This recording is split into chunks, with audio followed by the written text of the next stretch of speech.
దేవుని బిడ్డలారా, మన ప్రభువును రక్షకుడైన యేసుస్వామి పేర మీ అందరికీ ఈ సాయంకాల శుభాలు వందనాలు తెలియజేస్తూ ఉన్నాను.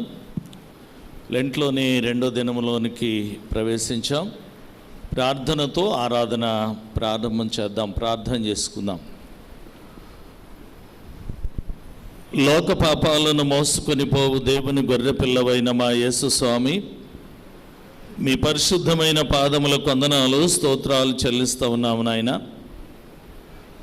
మా దేవా, గడిచిన పగటి వేళంతా కూడా సంఘాన్ని మా అందరినీ కూడా మీ బలిష్టమైన రెక్కల చాటున కాచి ఈ మండల కాల ధ్యానంలో రెండో దినంలోనికి మమ్మల్ని ప్రవేశపెట్టిన గొప్ప దేవుడో, రావలసిన మా ప్రియులందరినీ కూడా తోడుకొని రండి నాయన. వచ్చిన మా స్వరాలతో మిమ్మల్ని కీర్తించడానికి గణపరచడానికి సహాయం చేయండి. ఈ ఆరాధన మీకు మహిమకరంగాను, చేరిన మా ఎల్లర్లకు దీవెనకరంగా ఉండునట్లు కృప దయచేయమని యేసు నామములో అడిగి వేడుకొనుచున్నాము తండ్రి, ఆమేన్.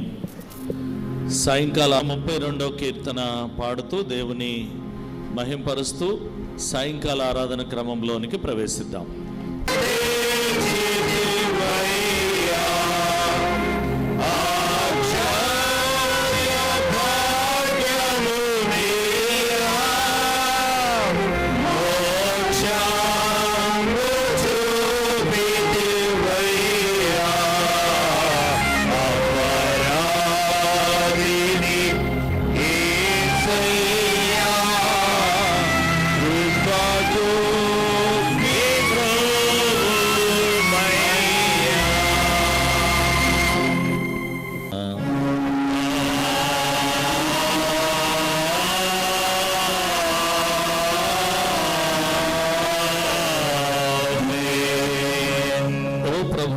పెదవులను తెరువుము.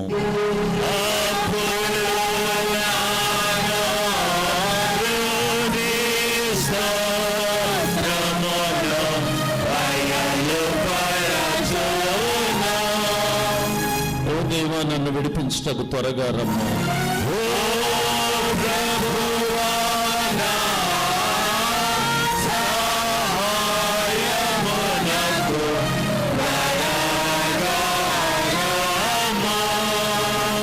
తండ్రికి నీ, కుమారునికి నీ, పరిశుద్ధాత్మకు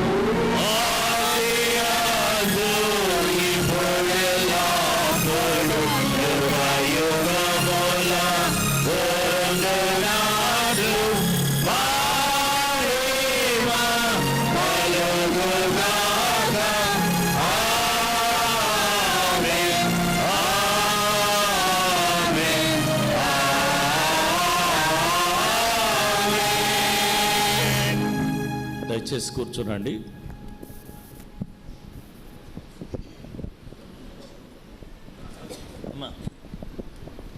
నిబంధన పాఠ్య భాగం నిర్గమాకాండం 5వ అధ్యాయం 10 నుండి 23 వచనాల వరకు బడుగు మేరీ ప్రభావతి గారు చదివి వినిపిస్తారు. పత్రిక పాఠ్య భాగం అపోస్తుల కార్యములు 7వ అధ్యాయం 30 నుండి 34 వచనాల వరకు నాన్ రేచల్ టీచర్ గారు చదవాలని మనవి చేస్తూ ఉన్నాను. చిన్న విషయం గమనించండి, ఆ స్క్రీన్కి ఎదురుగా చైర్స్ అడ్డంగా ఉన్నాయంటే వెనకోళ్ళకి కొంచెం కనిపించక ఇబ్బందిగా ఉంది. ప్లీజ్ కొంచెం గమనించి వాటిని మీరు కొంచెం క్రమబద్ధతలు వేసుకుంటే మంచిదని మనవి చేస్తూ ఉన్నాను. మేరీ ప్రభావతి గారు. జ్ఞానం కొరకు ఏర్పాటు చేయబడిన పాత నిబంధన పాఠ్యభాగము నిర్గమకాండము 5వ అధ్యాయము 10వ వచనం నుంచి చివరి వరకు. నిర్గమకాండము 5వ అధ్యాయము 10వ వచనం ప్రారంభం. కాబట్టి ప్రజలు కార్యనియామకులను వారి నాయకులను పోయి ప్రజలను చూచి, నేను మీకు గడ్డి ఇయ్యను, మీరు వెళ్ళి మీకు గడ్డి ఎక్కడ దొరుకునో అక్కడ మీరే సంపాదించుకొనుడి. అయితే మీ పనిలో నేమాత్రమును తక్కువ చేయబడదని ఫరో సెలవిచ్చినది. అప్పుడు ప్రజలు గడ్డికి మారుగా కొయ్యకాలు మార్చుటకు ఐగుప్తు దేశమందంతటను చెదరిపోయేరి. మరియు కార్యనియామకులు వారిని త్వరపెట్టి గడ్డి ఉన్నప్పటి వలనే ఏనాటి పని ఆనాడే ముగించుడనిరి. ఫరో కార్యనియామకులు తాము ఇశ్రాయేలీలలో వారి మీద ఉంచిన నియామకులను కొట్టి ఎప్పటి వలె మీ లెక్క చొప్పున ఇటుకలను నిన్న నేడు మీరు ఎలా చేయించలేదని అడుగగా, ఇశ్రాయేలీయుల నాయకులు ఫరో యొద్దకు వచ్చి, తమ దాసుల ఎడల తమరెందుకు ఇట్లు జరిగించుచున్నారు? తమ దాసులకు గడ్డినియ్యరు, అయితే ఇటుకలు చేయుడని మాతో చెప్పుచున్నారు. చిత్తగించుము. వారు తమరి దాసులను కొట్టుచున్నారు. అయితే తప్పిదము తమరి ప్రజలైందే ఉన్నదని మొరపెట్టిరి. అందుకతడు, మీరు సోమరులు, అందుచేత మేము వెళ్ళి యెహోవాకు బలి నర్పించుటకు సెలవిమ్మని మీరు అడుగుచున్నారు. మీరు పొండి పని చేయుడి, గడ్డి మీకు ఇయ్యబడదు. అయితే ఇటుకల లెక్క మీరు అప్పగింపక తప్పదని చెప్పాను. మీ ఇటుకల లెక్కలో నేమాత్రమును తక్కువ చేయవద్దు. ఏనాటి పని ఆనాడే చేయవలనని రాజు సెలవీయగా, ఇశ్రాయేలీయుల నాయకులు తాము దురవస్థలో పడి ఉన్నట్లు తెలుసుకొనిరి. వారు ఫరో యొద్ద నుండి బయలుదేరి వచ్చుచు తమ్మును ఎదుర్కొనుటకు దారిలో నిలిచి ఉన్న మోషే అహరోనులను కలుసుకొని, యెహోవా మిమ్ము చూచి న్యాయము తీర్చునుగాక. ఫరో ఎదుటను అతని దాసుల ఎదుటను మమ్మును అసహ్యులనుగా చేసి మమ్ము చంపుటకై వారి చేతికి ఖడ్గం ఇచ్చితరని వారితో అనగా, మోషే యెహోవా యొద్దకు తిరిగి వెళ్ళి, ప్రభువా, నీవేళ ఈ ప్రజలకు కీడు చేసితివి? నన్నేలా పంపితివి? నేను నీ పేరట మాటలాడుటకు ఫరో యొద్దకు వచ్చినప్పటి నుండి అతడు ఈ జనులకు కీడే చేయుచున్నాడు. నీ జనులను నీవు విడిపింపలేదనను. ఏర్పాటు చేయబడిన పాత నిబంధన పాఠ్యభాగము ఇంత పర్యంతము. లెంటులోని 2వ దినము కొరకు ఏర్పాటు చేయబడిన పత్రికను దేవుని వాక్యము అపొస్తలుల కార్యముల గ్రంథము 7వ అధ్యాయము 30వ వచనం నుండి 34వ వచనం వరకు. అపొస్తలుల కార్యముల గ్రంథము 7వ అధ్యాయము 30వ వచనం నుండి ప్రారంభం. 40 ఏళ్లైన పిమ్మట సీనాయి పర్వతారణ్యం మందు ఒక పొదలోని అగ్ని జ్వాలలో ఒక దేవదూత అతనికి కనబడెను. మోషే చూచి ఆ దర్శనమునకు ఆశ్చర్యపడి దాన్ని నిదానించి చూచుటకు దగ్గరకు రాగా, నేను నీ పితరుల దేవుడను, అబ్రహాము, ఇస్సాకు, యాకోబుల దేవుడను అని ప్రభు వాక్కు వినబడి కనుక మోషే వణకి నిదానించి చూచుటకు తెగింపలేదు. అందుకు ప్రభు, నీ చెప్పులు విడువము, నీవు నిలిచిన చోటు పరిశుద్ధ భూమి. ఐగుప్తులో ఉన్న నా ప్రజల దుర్వస్థను నేను నిదానించి చూచితిని, వారి మూలుగు వింటిని. వారిని విడిపించుటకు దిగివచ్చి ఉన్నాను. రమ్ము, నేనిప్పుడు నిన్ను ఐగుప్తునకు పంపుదునని అతనితో చెప్పాను. ఏర్పాటు చేయబడిన పత్రిక దేవుని వాక్యము ఇంత పర్యంతము. ఓ ప్రభువా, మమ్మను కనికరించుము. నిజనాయకత్వం అనే అంశం మీద మనకి వాక్యాన్ని అందించడానికి నానిబాబాయ్ గారు సిద్ధంగా ఉన్నారు. దైవ సందేశానికి వెళ్ళటకు గాను ఆంధ్ర క్రైస్తవ కీర్తన పుస్తకంలో నుండి 198వ కీర్తన పాడుతూ దేవుని మహింపరుస్తూ వాక్య ధ్యానంలోనికి ప్రవేశిద్దాం.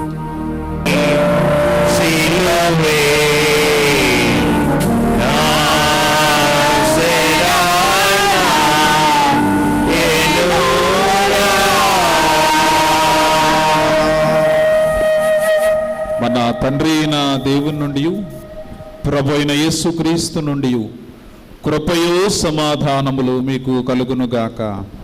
ఆమేన్. దయచేసి కూర్చునండి.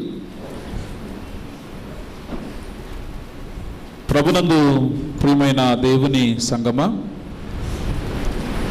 మరి దిన ధ్యానము కొరకై ఏర్పాటు చేయబడినటువంటి లేఖన భాగాలలో నుండి అపోస్తల కార్యముల గ్రంథము 7వ అధ్యాయము 34వ వచనాన్ని చదువుకుని ప్రార్థన చేసుకుని ధ్యానములోనికి వెళ్దాం. ఐగుప్తులోనున్న నా ప్రజల దురవస్థను నేను నిదానించి చూచితిని, వారి మూలుగు వింటిని, వారిని విడిపించుటకు దిగివచ్చి ఉన్నాను. రమ్ము, ఇప్పుడు నిన్ను ఐగుప్తునకు పంపుదనని అతనితో చెప్పెను. చిన్న ప్రార్థన చేసుకుందాం. ప్రార్థన. మహోన్నతుడా, సర్వశక్తి కలిగిన మా ప్రియ పరలోకపు తండ్రి, మీ పరిశుద్ధమైన మహోన్నతమైన శ్రేష్టమైన నామాన్ని బట్టి మీ వందనాలు స్తోత్రాలు చెల్లిస్తా ఉన్నాం. ఇటు రీతిగా ఈ మండల కాలపు ధ్యానాలలో 2వ దినము మమ్ములను సంఘాన్ని మీ సన్నిధులు సమకూర్చారు. చేరిన మేము ఇంత తనక మీ నామాన్ని స్తుతించాము. ఆరాధన ద్వారా మీరు మహిమనొందారు. చదవబడిన లేఖన భాగముల నుండి మీ పక్షముగా నిలువనైనటువంటి నన్ను మీ ఆత్మతో నింపండి. మీ మాట నా నోట నుంచి, నా నోటి మాటలు బిడ్డల హృదయ ధ్యానములు కేవలము మీ దృష్టికి అంగీకారముగా చేయమని యేసు నామములో ప్రార్థన చేయుచున్నాము తండ్రి, ఆమేన్. ప్రభునందు ప్రియమైన దేవుని సంగమ, మన ప్రభును రక్షకుడైన యేసుక్రీస్తు వారి అత్యంత శ్రేష్టమైనటువంటి నామములో ఈ మండల కాలపు ధ్యానాల్లో 2వ దినము ఈ ఆరాధనకు చేరి వచ్చిన మెద్దరు కూడా క్రీస్తు నామములో శుభాలు, వందనాలను తెలియచేస్తా ఉన్నాను. ప్రియులారా, ఈ దినాన ఇవ్వబడినటువంటి 2 లేఖన భాగాలను మనం చదువుగా విన్నాం. నిర్గమాకాండము 5వ అధ్యాయము 10వ వచనము నుండి 23వ వచనం వరకు చదువుగా విన్నాం.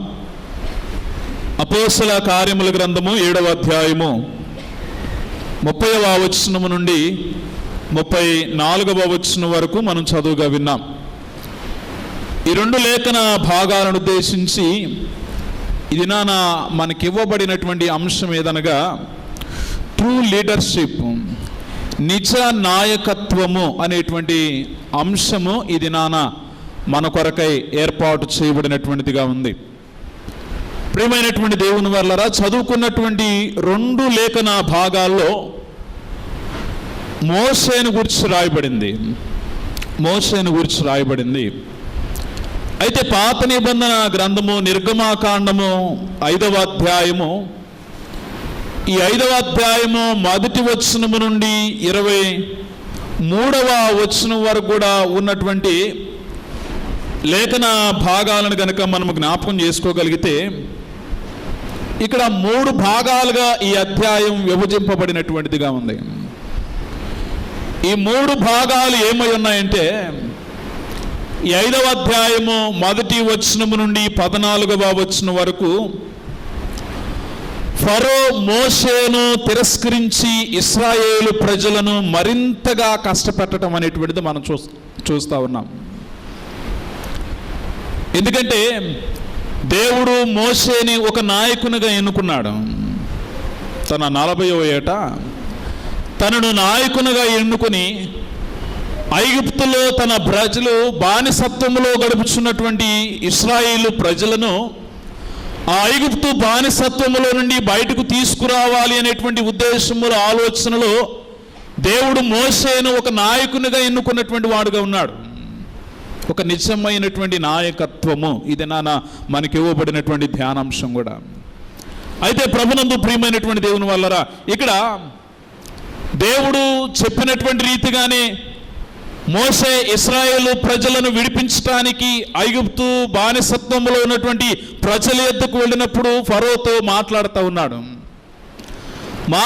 ఉన్నటువంటి ఆ పరిస్థితుల్లో జరిగినటువంటి సన్నివేశాలను కనుక మనం జ్ఞాపకం చేసుకోగలిగితే, మోషే మాట్లాడినటువంటి విధానాన్ని గూర్చి ఫరో మోషేను తిరస్కరించి మరింతగా కష్టతరములోనికి, ఇంకనూ కష్టపెట్టేటువంటి పరిస్థితుల్లోనికి, పనులను చేయించేటువంటి పరిస్థితుల్లోనికి మోషే ఫరోని ఎప్పుడైతే దర్శించాడో, ఎప్పుడైతే ఈ మోషే ఫరోకి ఇటు రీతిగా దేవుడు నన్ను పంపించాడు, తన ప్రజలను విడిపించుట కొరకై నన్ను ఇక్కడ పంపించాడని తెలియచేసిన తర్వాత ఫరో అంటా ఉన్నాడు కదా, మోషే అహరోనులు ఫరో యొద్దకు పంపబడినప్పుడు తన పితరులైనటువంటి యెహోవా దేవుడు తనను ఆరాధించడానికి తన ప్రజలను పంపమని అడుగుతా ఉన్నారు.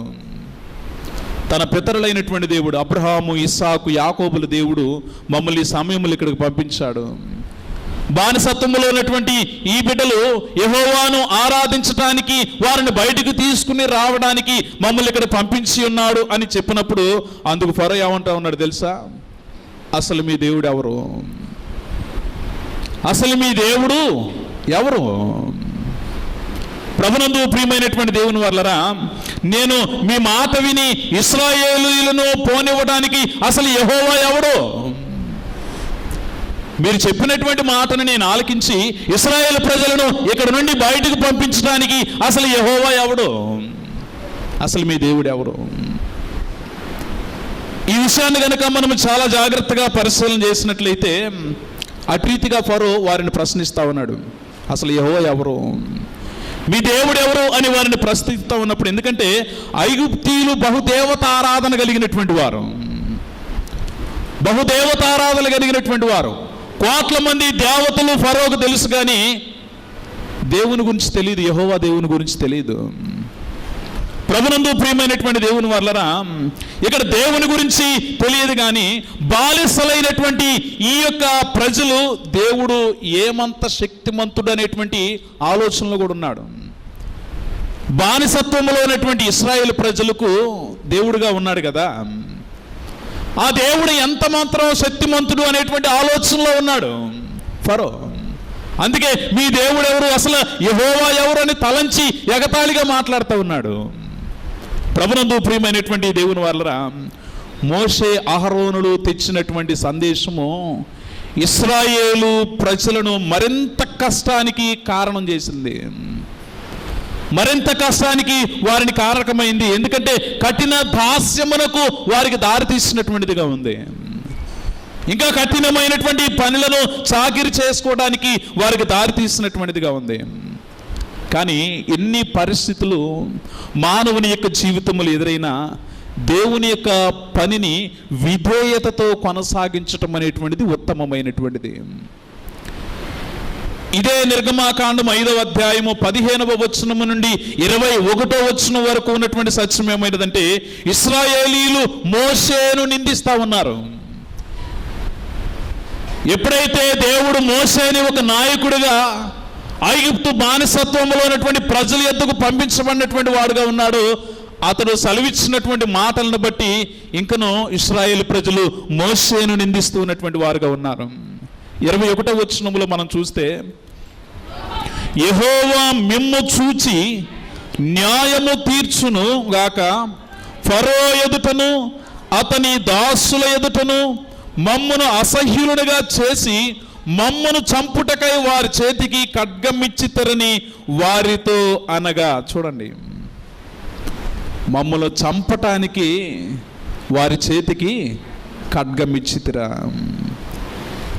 ఇలాగా ఇశ్రాయేలు ప్రజలు నాయకుడైనటువంటి మోషే మీద నింద మోపుతూ ఉన్నారు. ఎవరు విడుదల కొరకై మోషే తన యొక్క ఇంత భారమున తన యొక్క నెత్తని ఎత్తుకుని ఇక్కడికి వచ్చాడో అతని మీదే నింద మోపుతా ఉన్నారు. సాధారణంగా ఇదే పరిస్థితిని క్రీస్తు యొక్క జీవితంలోనికి మనం తీసుకుని వెళ్తే, ఏ మనుష్య కుమారుడైతే పాపులను రక్షించడానికి లోకానికి వచ్చినటువంటి వాడుగా ఉన్నాడో అతనిపై ఎన్ని నిందలు, అతనిపై ఎన్ని అవమానాలు. అటువంటి అవమానం, అటువంటి నింద ఇక్కడ ఇశ్రాయేలు ప్రజలు మోషే మీద వేస్తూ ఉన్నారు. ఎందుకంటే ప్రభునందు ప్రియమైనటువంటి దేవుని వాళ్ళరా, ఆయన చేయవలసినటువంటి ఉద్దేశం ఏంటంటే ఐగుప్తు బానిసత్వంలో ఉన్నటువంటి ప్రజలను విడిపించడానికి దేవుడు అతన్ని పంపించినందుకు, అయా ఫరో, ఈ ప్రజలు యెహోవా దేవుణ్ణి ఆరాధించడానికి నీ వీరిని విడిపించంటే అసలు నీ దేవుడు ఎవరు, అసలు యెహోవా ఎవరు?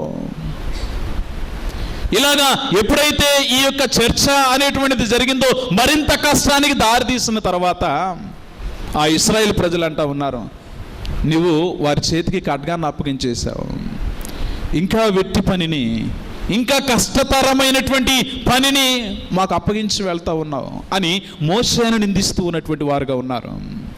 ప్రియులారా, ఇక్కడ 22, 23 వచనాల్లో మనకు జ్ఞాపకం చేసుకోగలిగితే దేవుని యొక్క ప్రణాళికను మోషే ప్రశ్నిస్తూ ఉన్నాడు. దేవుని యొక్క ప్రణాళిక ఏమై ఉన్నదో మోషే దేవుణ్ణి ప్రశ్నిస్తూ ఉన్నాడు. ఈ వచనాల్లో మనం జ్ఞాపకం చేసుకోగలిగితే, ఎందుకంటే మోషేకు నిందలు ఎదురైనప్పుడు, ఈ మోషేకు నిందలు ఎదురైనప్పుడు ఆశించదానికన్నా భిన్నమైనటువంటి పరిస్థితి మోషే జీవితంలో ఎదురైపోయింది. నిజంగా పంపించింది యెహోవా దేవుడు కదా, నన్ను బానిసత్వంలో ఉన్నటువంటి ఈ ప్రజలను విడిపించడానికి ఒక నాయకుడిగా నన్ను పంపించాడు కదా. ఎవరు పంపించింది? దేవుడు కదా. దేవుని యొక్క మాటకన్నా విధేయత చూపించి ఆ యొక్క బానిసత్వంలో ఉన్నటువంటి ప్రజలను బయటకు పంపిస్తాడేమో, వారి నాతో కలిసి బయటికి రప్పిస్తాడేమో అనేటువంటి ఆలోచనలో మోషే ఉన్నాడు. కానీ ఇక్కడ భిన్నమైనటువంటి పరిస్థితి అయితే నెలకొన్నటువంటి విషయాన్ని మనకు జ్ఞాపకం చేసుకోవచ్చు. ఎందుకంటే దేవుడు మోషేను ఫరో యొద్దకు పంపాడు కాబట్టి దేవుని యొక్క సందేశం విన్నటువంటి ఈ యొక్క ఫరో ఇశ్రాయేలు ప్రజలను విడుదల చేస్తాడేమోనని తలంచాడు, ఆలోచన చేశాడు. కానీ ఇక్కడ భిన్నమైనటువంటి పరిస్థితి అయితే ఏర్పడింది. ఎందుకంటే దేవుని యొక్క సందేశాన్ని గౌరవిస్తాడేమో, దేవుడి యొక్క చెప్పినటువంటి మాటకు విధేయత చూపిస్తాడేమో, సమస్యలేమి ఉండకపోవచ్చేమో. ఎందుకంటే నేను ఈ మాట చెప్పిన పిమ్మట వెంటనే ఇశ్రాయేలు ప్రజలను బయటకు విడిపిస్తాడేమో. ఎన్ని సంవత్సరాలు ఇశ్రాయేలు ప్రజలు ఐగుప్తు బానిసత్వంలో ఉన్నారు తెలుసా? 430 సంవత్సరాలు బానిసత్వంలో ఉన్నారు. ఇదే నిర్గమాకాండం 12వ అధ్యాయంలో ఆ విషయాన్ని ప్రస్తావిస్తూ ఉన్నాడు. 12వ అధ్యాయం 40వ వచనంలో ఇశ్రాయేలీయులు ఐగుప్తులో నివసించిన కాలము 430 సంవత్సరాలు. ఇన్ని సంవత్సరాలు ఐగుప్తు బానిసత్వంలో ఉన్నటువంటి ఈ ప్రజలను విడిపించడానికి ఒక నాయకునిగా దేవుడు మోషేని ఎన్నుకున్నటువంటి వాడుగా ఉన్నాడు. ప్రభునందు ప్రియమైనటువంటి దేవుని వారలారా, ఎందుకంటే ఫరో నా మాట వినడని నీకు ముందే తెలుసు, నేను ముందే నీకు చెప్పానని మోషే దేవుని ప్రశ్నిస్తా ఉన్నాడు. ఎందుకంటే తన యొక్క హృదయంలో ఉన్నటువంటి కఠినత్వం ఏంటో నాకు తెలుసు. అతడు నా మాట ఆలకించడని నేను నీకు ముందే చెప్పాను, ఎందుకు నన్ను పంపించావు అక్కడికి? ఎందుకంటే ఇక్కడ మోషే దేవుని యొక్క ప్రణాళికను ప్రశ్నిస్తూ ఉన్నటువంటి వాడుగా ఉన్నాడు. ప్రభునందు ప్రియమైనటువంటి దేవుని వారలారా, మోషే జీవితంలో ఎదురైనటువంటి ఈ యొక్క నిందలు, ఈ యొక్క అవమానాలు పరిశుద్ధ గ్రంథం ఏమని సెలవిస్తా ఉందో తెలుసా? మత్తయి సువార్త 5వ అధ్యాయము, మత్తయి సువార్త 5వ అధ్యాయము 10-12 వచనాలు చదువుదాం. నీతి నిమిత్తము హింసింపబడువారు ధన్యులు, పరలోక రాజ్యము వారిది. నా నిమిత్తము జనులు మిమ్మును నిందించి హింసించి మీ మీద అబద్ధముగా చెడ్డ మాటలల్లా పలుకున్నప్పుడు మీరు ధన్యులు, సంతోషించి ఆనందించుడి, పరలోకమందు మీ ఫలము అధికమగునని ఇలాగు వారు మీకు పూర్వమందుండిన ప్రవక్తలను హింసించిరి. ఇటువంటి హింస, ఇటువంటి అవమానం, ఇటువంటి నింద మోషే జీవితంలో ఎదురైంది. ప్రభునందు ప్రియమైనటువంటి దేవుని వారలారా, ఎందుకంటే నిజ నాయకత్వము అనేటువంటి అంశాన్ని దినాన మనకిచ్చారు. ఒక నాయకునికి ఉండాల్సినటువంటి లక్షణాలు, క్వాలిటీస్ చాలా ఉండాలి. ఒక నాయకునికి ఉండాల్సినటువంటి లక్షణాలు, దానిలో కొన్ని ఈ దినాన మీకు జ్ఞాపకం చేసి నాకు ఇవ్వబడినటువంటి సమయంలో వాక్య సందేశాన్ని నేను ముగిస్తాను. ఇది మనం చదువుకున్నటువంటి లేఖన భాగం అపోస్తుల కార్యముల గ్రంథంలో కూడా ఈ మోషేను గురించి వివరించబడినటువంటి సత్యం ఏంటంటే 7వ అధ్యాయము 34వ వచనంలో, ఐగుప్తులోనున్న నా ప్రజలు దురవస్థను నేను నిదానించి చూచితిని, వారి మూలుగులు వింటిని, వారిని విడిపించుటకు దిగివచ్చి ఉన్నాను, రమ్ము నేనిప్పుడు నిన్ను ఐగుప్తునకు పంపుదునని అతనితో చెప్పాను. ఇక్కడ జరిగినటువంటి పరిస్థితులు భిన్నమైనటువంటి కోణాలు తలెత్తినటువంటి వాణిగా ఉన్నాయి. ఎందుకంటే నిర్గమాకాండము మనం చదువుకున్నటువంటి ఈ యొక్క 5వ అధ్యాయంలో మోషే అహరోనులు ఫరో యొద్దకు వెళ్ళినప్పుడు అక్కడ జరిగినటువంటి పరిస్థితులన్నీ కూడా ఆ అధ్యాయంలో మనం చూసాం. ఎందుకంటే దేవుడు కూడా ఇటువంటి వారిని విడిపించడానికే, ఇటువంటి వారిని రక్షించడానికే నేను ఈ లోకములోకి వచ్చి ఉన్నాను, నేను ఈ లోకమునకు వచ్చి ఉన్నాను, రమ్ము నేనిప్పుడు నిన్ను ఐగుప్తునకు పంపుదనని అతనితో చెప్తా ఉన్నాడు. నిజ నాయకత్వం కలిగినటువంటి వారికి ఉన్నటువంటి లక్షణాల్లో మొదటిగా ప్రేమించేటువంటి వాళ్ళ ఉండాలి. ప్రేమించేటువంటి వాళ్ళ ఉండాలి. వాడు శత్రువు అయినా సరే ప్రేమించేటువంటి లక్షణము నిజమైనటువంటి నాయకత్వానికి ఇది ఒక గుర్తు.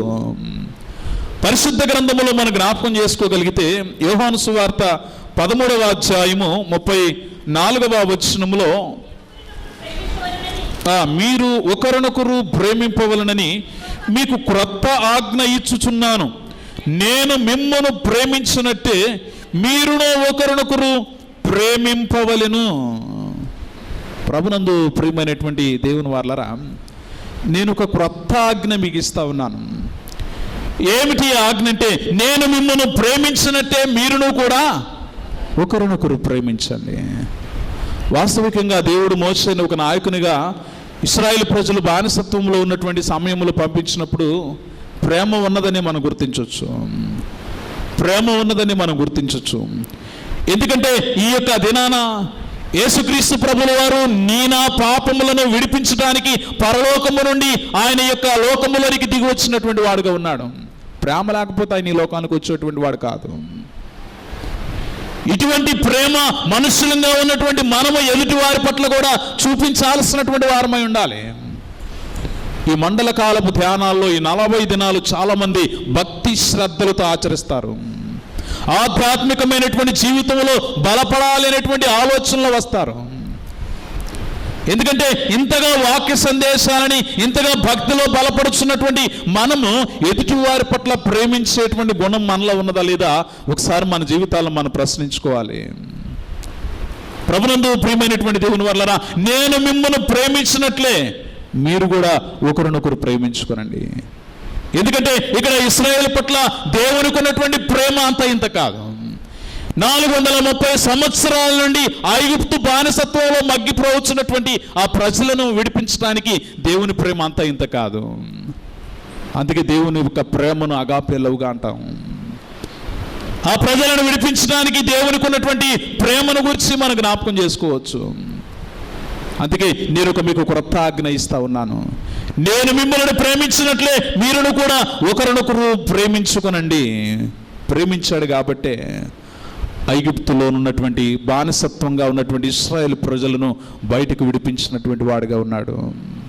ప్రభునందు ప్రియమైనటువంటి దేవుని వారలారా, మనం గత ఆదివారం కూడా కొరింథీయులకు రాసినటువంటి మొదటి పత్రికలో ఒక చక్కటి సందేశాన్ని విన్నాం. ప్రేమ, విశ్వాసము, ఈ నిరీక్షణ, ఈ 3 నిలుచును, వీటిలో శ్రేష్టమైనది ప్రేమయే. ఈ ప్రేమ దేవుడు ఇశ్రాయేలు ప్రజల పట్ల కనపరిచాడు కాబట్టే వారిని ఐగుప్తు బానిసత్వముల నుండి బయటకు విడిపించినటువంటి వాడిగా ఉన్నాడు. ఇది పాప సంఖ్యలలో ఉన్నటువంటి నన్ను కూడా దేవుడు ఎంతగానో ప్రేమిస్తూ ఉన్నాడు. తన యొక్క వాత్సల్యత మన పట్ల చూపిస్తూ ఉన్నటువంటి వాడుగా ఉన్నాడు. ఈ ప్రేమను మనము ఇతరులకు పంచేటువంటి వారంగా ఉండాలి. ఇది నిజమైనటువంటి నాయకత్వం యొక్క లక్షణం. రెండవ విషయానికి జ్ఞాపకం చేస్తాను. క్షమించేటువంటి వాళ్ళలాగా ఉండాలి నాయకుడు అనేటువంటి వాడు. నిజ నాయకత్వం కలిగినటువంటి లక్షణాల్లో ఉన్నటువంటి వారు ఖచ్చితంగా క్షమించేటువంటి వాళ్ళలాగా ఉండాలి. ఎటువంటి పరిస్థితుల్లో క్షమించాలో తెలుసా? ఏ సందర్భంలో మానవుడు క్షమించాలో తెలుసా? సాక్షాత్ యేసుక్రీస్తు ప్రభుల వారు లూకాసు వార్త 23వ అధ్యాయములో, లూకాసు వార్త 23వ అధ్యాయము 34వ వచనములో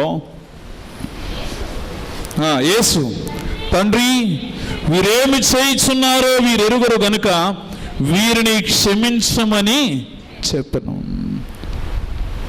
కలువరి శిలువలో వేలాడుతూ ప్రాణాపాయములో ఉన్నటువంటి పరిస్థితుల్లో కూడా ఏమంటా ఉన్నాడు? తండ్రి వీరేం చేస్తా ఉన్నారో తెలియదు, దయతో నీ వీరిని క్షమించు. చిన్న మోసం చేస్తే, చిన్న దొంగతనం చేస్తే, చిన్న జగడం ఆడితే ఎదుటివాడిని మనం క్షమించలేము.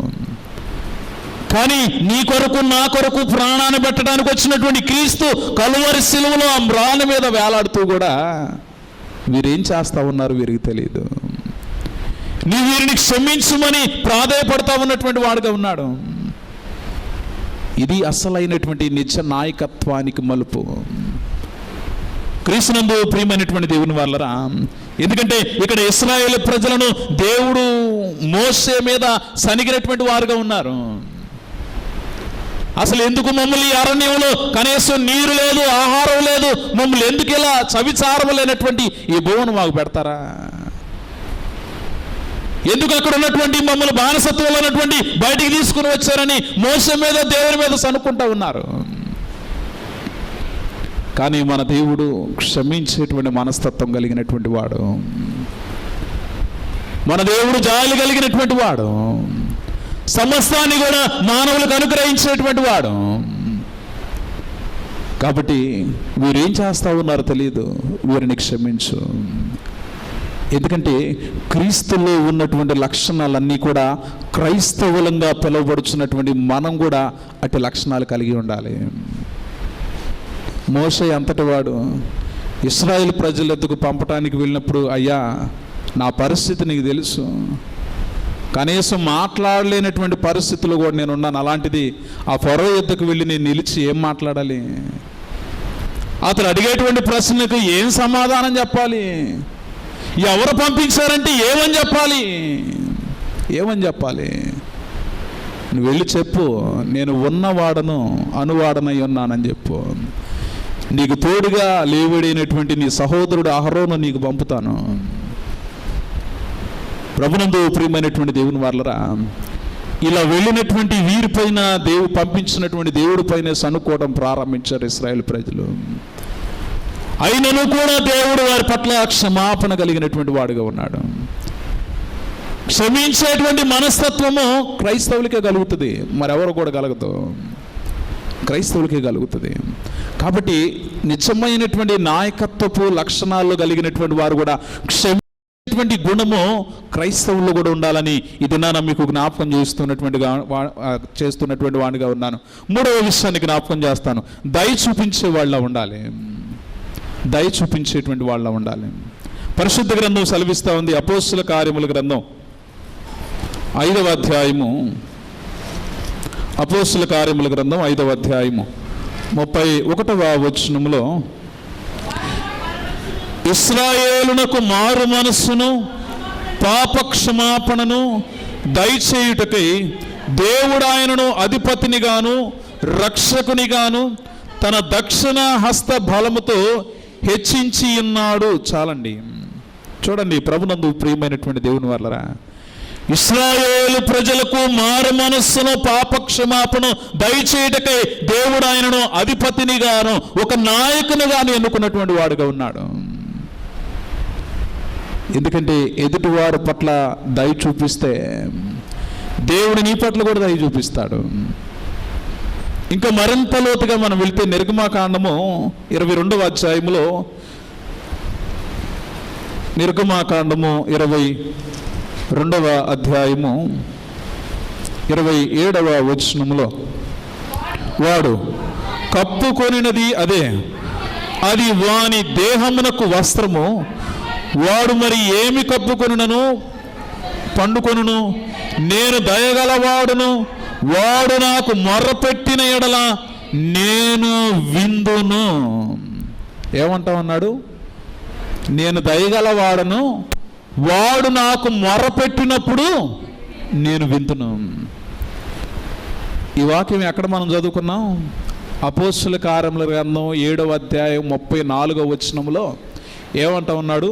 వారి మూలుగులు నేను విన్నాను, వారు పెట్టినటువంటి మొర నా యొద్దకు చేరింది, నేను వచ్చాను, రమ్ము, నేను నిన్ను ఇశ్రాయేలు ప్రజల యొద్దకు పంపుతా ఉన్నాను. వారు పెట్టినటువంటి మొర నేను విన్నాను, దయగలిగినటువంటి వాడిగా నేనున్నాను, వారి పట్ల దయ చూపిస్తా ఉన్నాను. ప్రభునందు ప్రియమైనటువంటి దేవుని వాళ్ళరా, ఎందుకంటే నిజ నాయకత్వపు యొక్క లక్షణాల్లో దయ చూపించేటువంటి వాళ్ళ ఉండాలి. ఎందుకంటే ఇక్కడ వాక్యం కూడా సెలవిస్తున్నటువంటి సత్యం అదే, నేను దయగలవాడును, వాడు నాకు మొరపెట్టిన ఎడల నేను విందును, నేను విందును. క్రీస్తునందు ప్రభునందు ప్రియమైనటువంటి దేవుని వాళ్ళరా, ఈ మండల కాలపు ధ్యానాలు ఆచరిస్తున్నటువంటి మనం ఎదుటివారి పట్ల దయగలిగినటువంటి వారంగా మనం ఉండాలి. దయగలిగినటువంటి మనము దేవునికి కృతజ్ఞతాస్తుతులు చెల్లించాల్సినటువంటి వారంగా ఉండాలి. ఎందుకంటే ఆయన దయాళుడు, ఆయన కృప నిరంతరం ఉంటుంది. మన సంస్కారపు ఆరాధన ఆచరించిన తర్వాత ఒక చక్కటి గీతాన్ని పాడతాం. యెహోవా దయాళుడు, ఆయనకు కృతజ్ఞత స్తుతులను చెల్లింపుడి. నిజంగా ఇశ్రాయేలు ప్రజల పట్ల ఎంత దయ చూపించాడు. ఇది మండల కాలపు ధ్యానాలను ఆచరిస్తానికి దేవుడు నీ పట్ల నా పట్ల ఎంత దయ చూపించాడు.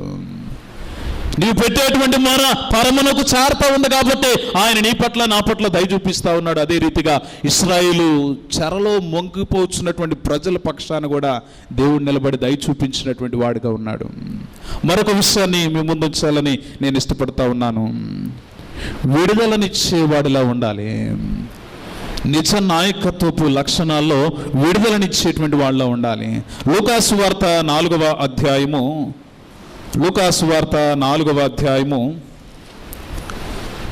18వ వచనాన్ని చదువుకుందాం. ప్రభు ఆత్మ నా మీద ఉన్నది, బీదలకు సువార్త ప్రకటించుటకై ఆయన నన్ను అభిషేకించును, చెరలోనున్న వారికి విడుదలను, గుడ్డి వారికి చూపును ప్రకటించుటకును, నలిగిన వారిని విడిపించుటకును, ప్రభు హితవత్సరమును ప్రకటించుటకును ఆయన నన్ను పంపియున్నాడు. చూడండి, ఏ సందర్భాల్లో దేవుడు తన యొక్క ప్రియా కుమారుని లోకములోనికి పంపించాడు. దేవుని యొక్క ఆత్మ నా మీద ఉన్నది, బేదలకు సువార్త ప్రకటించుటకై నన్ను అభిషేకించాడు, చెరలో ఉన్నటువంటి వారికి విడుదలనివ్వటానికి. ఇశ్రాయేలు ప్రజలు ఐగుప్తు బానిసత్వములో చెరలో మ్రగ్గిపోతున్నటువంటి వారిని విడుదలనివ్వటానికి విమోచకుడిగా ఆయన ఈ లోకములోనికి పంపబడినటువంటి వాడుగా ఉన్నాడు. ప్రభునందు ప్రియమైనటువంటి దేవుని వారలారా, ఇది నీవు నేను పాపములో మ్రగ్గిపోతా ఉన్నాం. ఇది నీవు నేను చెడు వ్యసనాలతో బానిసలై మోగిపోతా ఉన్నాం. చాలామంది ఈ లెంటన్ డేస్లో ఈ 40 డేస్ మద్యం మానేస్తారు, అవునా? దొంగతనాలు మానేస్తారు, జుట్టుగా తెరుచుకోరు, గడ్డం చేయించుకోరు, ఉపవాసాలు ఉంటారు. నేను ఉపవాసం గురించి అయ్యగారు చాలా చక్కటి సందేశాన్ని ఇచ్చారు.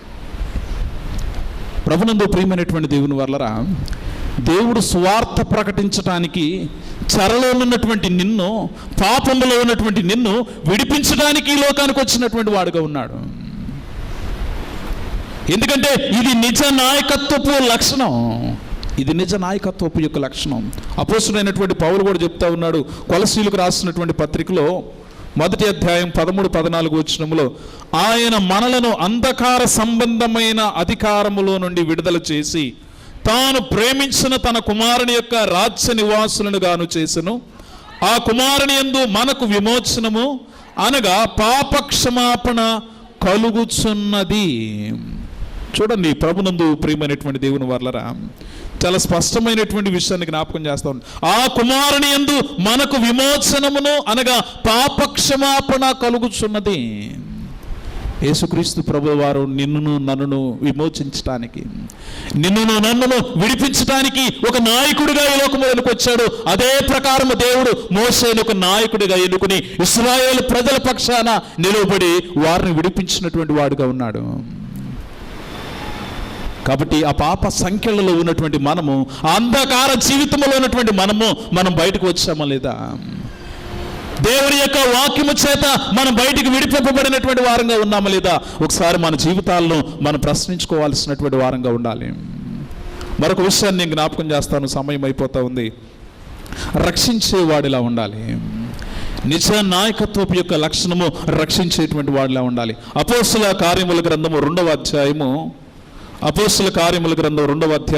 21వ వచనములో, అప్పుడు ప్రభు నామమును బట్టి ప్రార్థన చేయు వారందరూ రక్షణ పొందుదురు అని దేవుడు చెప్పుచున్నాడు. ప్రభు నామమును బట్టి ఎందరైతే ప్రార్థించేటువంటి వారుగా ఉంటారో అప్పుడు దేవుని యొక్క రక్షణను పొందేటువంటి వారుగా ఉంటారు. మనం చదువుకున్నటువంటి అపోస్తుల కార్యముల గ్రంథంలో కూడా ఇశ్రాయేలు పెట్టినటువంటి మొర ప్రభు విన్నాడు. ప్రభు నామమును బట్టి ఎవరైతే ప్రార్థన చేస్తారో రక్షణ సమీపముగా ఉంటుంది. ఎందుకంటే కొందరు తన యొక్క సొంత వారినే రక్షణ అనుభవంలోనికి నడిపిస్తారు, భౌతికంగా కావచ్చు, ఆత్మీయంగా కావచ్చు.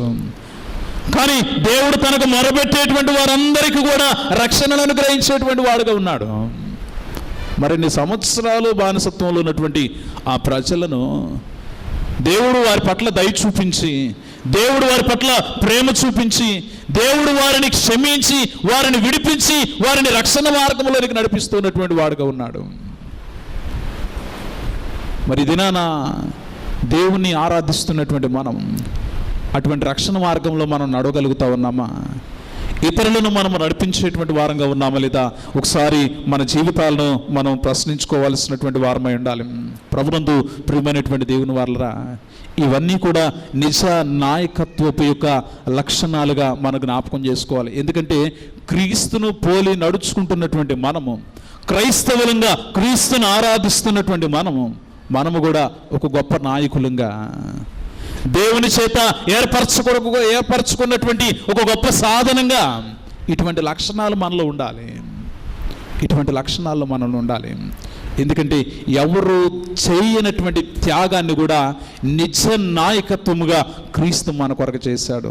నేను ముగింపులోకి వస్తా ఉన్నాను. హెబ్రీయులకు రాసినటువంటి పత్రిక 11వ అధ్యాయము, హెబ్రీయులకు రాసినటువంటి పత్రిక 11వ అధ్యాయం 12వ వచనం నుండి 14వ వచనం వరకు చదువుకుందాం.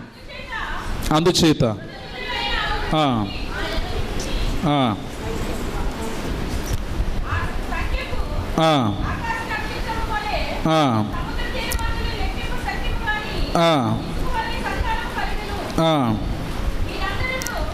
చదవండి.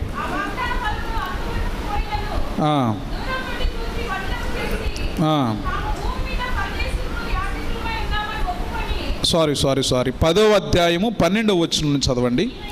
ఈయన అయితే పాపముల నిమిత్తమై సదాకాలము నిలుచు ఒక్క బలిని అర్పించి అప్పటి నుండి తన శత్రువులు తన పాదములకు పాదపీఠముగా చేయబడు వరకు కనిపెట్టుచు దేవుడు కుడిపార్శ్వమున ఆసీనుడాయను ఒక్క అర్పణము చేత ఈయన పరిశుద్ధపరచబడు వారిని సదాకాలమునకు సంపూర్ణునిగా చేసి ఉన్నటువంటి వాడుగా ఉన్నాడు.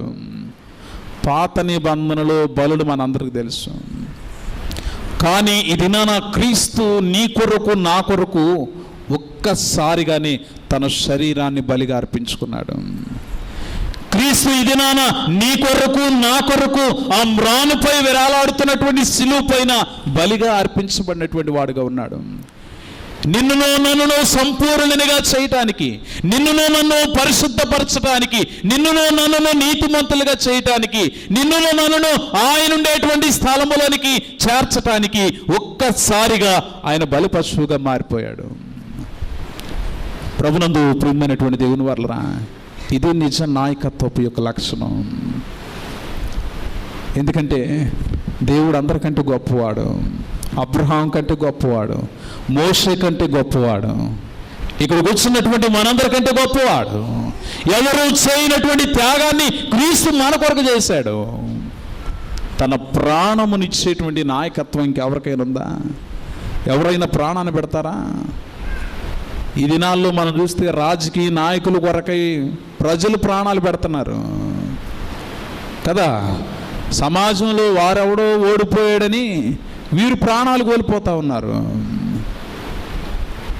ఇది నాయకత్వం కాదు. ఎందుకంటే ట్రూ లీడర్షిప్ కలిగినటువంటి వాడు ప్రాణాన్ని ఇవ్వటానికి క్రీస్తు మాత్రమే ఒక నిజమైనటువంటి నాయకత్వాన్ని కలిగినటువంటి వాడుగా ఉన్నాడు.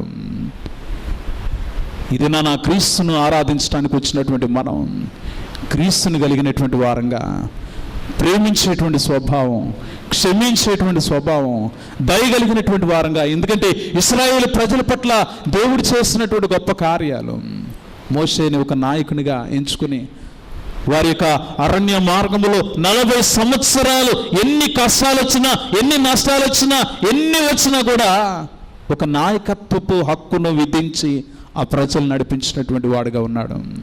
ఇది నాన్న దేవుడు చూపించినటువంటి మార్గం, సిలువ మార్గంలోనికి మనం పయనిద్దాం. అట్టి కృప పరిశుద్ధాత్మ దేవుడు మనందరికీ సహాయం చేయనుగాక.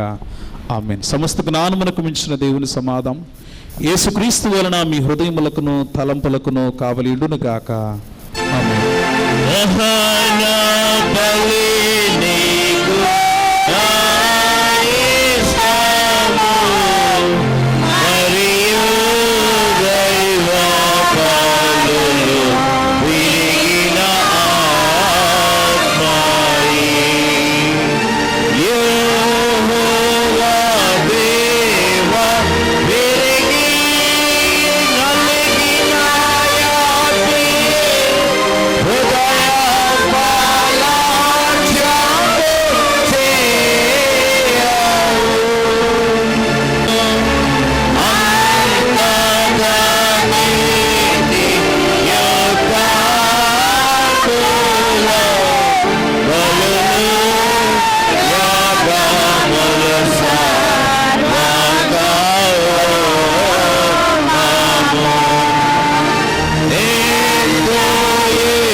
రేపు మనకి దైవ సందేశాన్ని అందించేవారు రెవరెండ్ డాక్టర్ ఎం రత్నశేఖరయ్య గారు రేపు మనకి వాక్యాన్ని అందిస్తారు.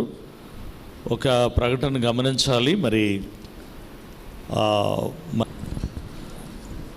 మా ఆశ్రయ దుర్గమ విమోచకుడ సర్వశక్తి కలిగిన ప్రియ పరలోకపు తండ్రి, మీ ఘనమైన నామానికి లెక్కలేని స్తుతి స్తోత్రాలు చెల్లిస్తూ ఉన్నాం. మా దేవా, ఈ పగటి వేళంతా కూడా సంఘాన్ని మీ బలిష్టమైన రెక్కల కాపుదలనిచ్చి నా ప్రభువా లెంటలో 2వ దినములోనికి మమ్మల్ని తీసుకొని వచ్చిన గొప్ప దేవుడు, మీ దాసులను మీ పక్షముగా మాట్లాడిన విధానము కొరకు వందనాలు చెల్లిస్తూ ఉన్నాను. నైనా హోరేబు అరణ్యంలో ఇత్రో మందని కాస్తున్న మోషాన్ని ప్రజలు చూశారు. మోషాలో ఇశ్రాయేలీయులు నడిపించే నాయకుడిని మీరు చూశారు. అందుకనే గొప్ప లీడర్షిప్ చేయగలిగాడు. నా ప్రభావం పెరిగింది రాజదర్బార్లోనైనా, మనస్సు హృదయం హెబ్రీల మీద. అందుకనే ఐగుప్తు ధనము కంటే క్రీస్తు విషయమైన నిందే గొప్ప భాగ్యమని ఎంచుకొని అల్పకాల పాప భోగాలను అనుభవించుట కంటే దేవుని బిడ్డలతో శ్రమ పడటమే గొప్ప భాగ్యముగా తన నాయకత్వాన్ని చేస్తూ వచ్చాడు. నాయకునికి ఉండవలసిన విధానాలు లక్షణాలు నా ప్రభా ఇంట వచ్చాం. విత్తబడుతున్న వాక్యం హృదయంలో ఫలించుటకు సహాయం చేయండి. రేపు మాట్లాడనై ఉన్న మీ దాసులను మీరు జ్ఞాపకం చేసుకుని ఇవ్వబడిన అంశం ద్వారా నా తండ్రి సంఘానికి కావలసిన వర్తమానముతో మీ దాసులను ఎత్తి పట్టుకోగలందులకై వందనాలు స్తోత్రాలు చెల్లిస్తూ ఉన్నాను. ప్రభా, ఈ మండల కాల ధ్యానం 2వ దినంలోనికి చేరిన నా ప్రియ సహోదరులు సహోదరీలు కొరకై ప్రార్థిస్తూ ఉన్నాను. ప్రతి కుటుంబాన్ని పేరు పేరును మీరు దీవించండి, ఆశీర్వదించండి. మండల కాల ధ్యానాలు మా ఆత్మ సంబంధమైన జీవితానికి నా ప్రభా మేలుకరంగా ఉండునట్లు సహాయం చేయమని ప్రార్థిస్తూ ఉన్నాను. కష్టకాలంలో సమస్యలలో అనారోగ్యంతో బాధపడే బిడ్డల కొరకై విజ్ఞాపన చేస్తూ ఉన్నాం. నన్నారెడ్డి గారు ప్రభా, మరి బ్రెయిన్ ఆపరేషన్ జరిగినైనా మరి కోలుకుంటూ ఉండగా మీ కృప వారితో ఉంచండి. పరిపూర్ణమైన స్వస్థత కొరకు వేడుకుంటున్నాం, సహాయం చేయండి. మంజును బట్టి ప్రార్థన చేస్తూ ఉన్నాం. బిడ్డకున్న బలహీనతలు ఎరిగిన దేవుడు, ఆ బలహీనతల నుండి విడుదల దయచేసి బలపరిచి సంపూర్ణమైన ఆరోగ్యమును దయచేయండి. పేర్లు ప్రసాద్ గారిని బట్టి, మా ప్రియ సహోదరులు విజయ్ కుమార్ గారిని బట్టి ప్రార్థిస్తూ ఉన్నాం. నా ప్రభా, వారిని మీ కృపలో జ్ఞాపకం చేసుకోమని విజ్ఞాపన చేస్తూ ఉన్నాను. బిడ్డలు నాయన తిరిగి గృహాలకు వెళ్ళనయుండగా మీ కృప బిడ్డలతో ఉంచండి. మా చైర్మన్ గారిని, ట్రెజరర్ గారిని, మా పిసిసి ఎల్సిసి సభ్యులను, వారి కుటుంబాలు దీవించండి. ఈ మండలకాల ధ్యానాల్లో ఏర్పాటు చేస్తున్న ప్రతి బిడ్డను, మా సెక్షన్స్ని, నా ప్రభ మరి టెక్నీషియన్స్ని, నా ప్రభ వాయిద్యాలు వాయిస్తున్న బిడ్డలను మీ కృపలో జ్ఞాపకం చేసుకోండి. కీర్తనలు పాడి నేను మహింపరుస్తున్న మా కొయిరు వారిని మా ప్రభ మీ వారి కుటుంబాలు దీవించమని ప్రార్థన చేస్తూ ఉన్నాను. విశేషముగా నాయన బిడ్డలు ఈ సమయంలో వారు నా తండ్రి శరీరాలను నలగొట్టుకుంటూ మీ సన్నిధిలో నా ప్రభ ఫాస్టింగ్ ఉండే ప్రతి బిడ్డ కూడా నా తండ్రి వారు మీ కొరకై ఉపవసించిన దానిని మీ సన్నిధానంలో కృతజ్ఞత అర్పించే అటువంటి కానుకను అర్పించే బిడ్డలుగా మీ కృపలో జ్ఞాపకం చేసుకోమని ప్రార్థన చేస్తూ ఉన్నాను. ప్రతి అవసరం తీర్చండి. ప్రతి బిడ్డను మీ కృపలో జ్ఞాపకం చేసుకుని ఆత్మీయంగా సిద్ధపాటును దయచేసి ఈ మండలకాల ధ్యానాలలో కుటుంబాలుగా పాల్గొని మిమ్మల్ని ఆరాధించి మరింత దగ్గరగా మిమ్మల్ని ప్రభు కలిగి జీవించే కృప అనుగ్రహించమని సమస్త మనవులు మీ చేతులకు అర్పిస్తూ యేసు అతి శ్రేష్టమైన నామములు అడిగి వేడుకొనుచున్నాము తండ్రి, ఆమేన్. పరలోకమందున్న మా తండ్రి, నీ నామం పరిశుద్ధ పరచబడుగాక, నీ రాజ్యము వచ్చుగాక, నీ చిత్తం పరలోకమందు నెరవేర్చున్నట్లు భూమి యందును నెరవేరునుగాక. మా అనుదిన ఆహారం నేడు మాకు దయచేయము. మా ఎడల అపరాధం చేసిన వారిని మేము క్షమించి ఉన్న ప్రకారము మా అపరాధములను క్షమించుము. శోధనలోనికి తేక దుష్టు నుండి మమ్ములను తప్పించుము. రాజ్యమును, శక్తియు, మహిమయు నిరంతరము నీవే ఉన్నవి. ఆమేన్. ప్రభు నిన్ను ఆశీర్వదించి నిన్ను కాపాడునుగాక. ప్రభు నీకు తన సన్నిధిని ప్రకాశింపజేసి నిన్ను కరుణించునుగాక. ప్రభు నీ మీద తన సన్నిధి కాంతిని ఉదయింపజేసి నీకు సమాధానము కలుగ చేయునుగాక.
అందరికీ వందనాలండి.